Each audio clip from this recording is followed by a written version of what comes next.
भाजपमध्ये गेल्यानंतर आपण सर्वजण एकटे पडू आणि हा तुमचा वाट हा कुठेतरी जखमी होईल.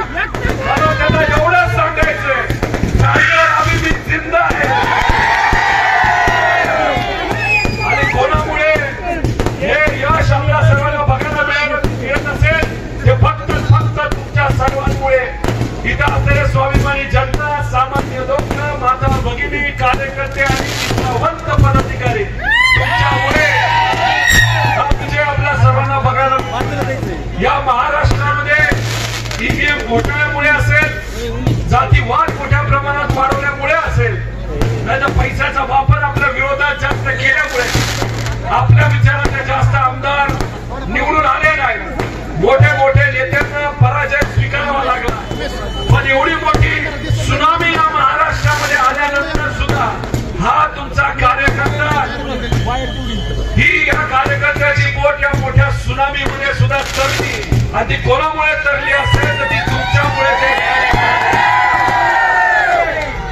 इथं हा उत्सव, विजय उत्सव साजरा करत असताना आपल्या कोणाच्या मनामध्ये एक तीळ मात्र शंका आली नाही की आज पाऊस येईल.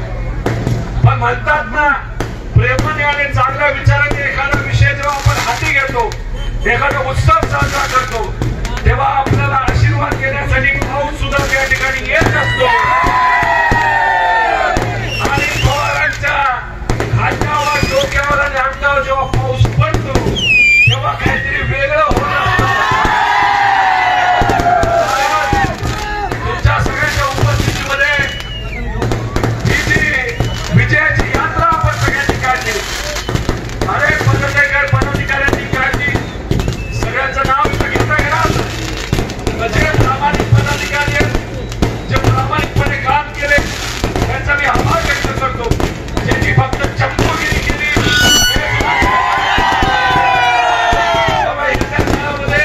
प्रत्येक इलेक्शन हे तुमचं आहे आणि त्या इलेक्शन मध्ये मनापासून आपल्या सर्वांना सांगायचंय, आमच्या शहराचं सुद्धा मनापासून मी आभार व्यक्त करतो. 3,000ची लीड फक्त सांगेल शहर आणि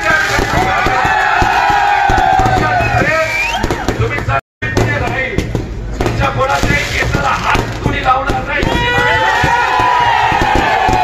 हा विजय तुमचा विजय, हा विजय सामान्य लोकांचा विजय, हा विजय इथे असलेल्या कार्यकर्त्यांचा विजय. दडपशाहीच्या विरोधात, पैशाच्या विरोधात, जातीवादाच्या विरोधात, धर्मवादाच्या विरोधात आपण सर्वजण एकत्रित आहोत. छत्रपती शिवाजी महाराज, भीमशाहू फुले आंबेडकरांचा, गोपाळराव देवी होळकरांचा विचार हा आपण सर्वजण मनामध्ये घेऊन त्यांच्या विचाराने बंधू भाव मनामध्ये ठेवू, कोणताही भेदभाव मनामध्ये न ठेवता आजपर्यंत आपण सर्वांनी काम केलंय आणि असाच काम येत्या काळामध्ये त्या ठिकाणी आपल्या सर्वांना करायचे.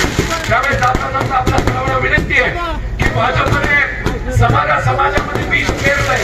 आपल्या सर्वांची जबाबदारी आहे की जे कुठलं विष पेरलं असेल ते कायमस्वरूपी आपल्या त्या ठिकाणी समाजामध्ये आणि बंधुभाव आणि सगळ्या समाजाला एकत्रित घेऊन या परिसराचा, या पवित्र भूमीचा विकास त्या ठिकाणी करायचा का नाही करायचा.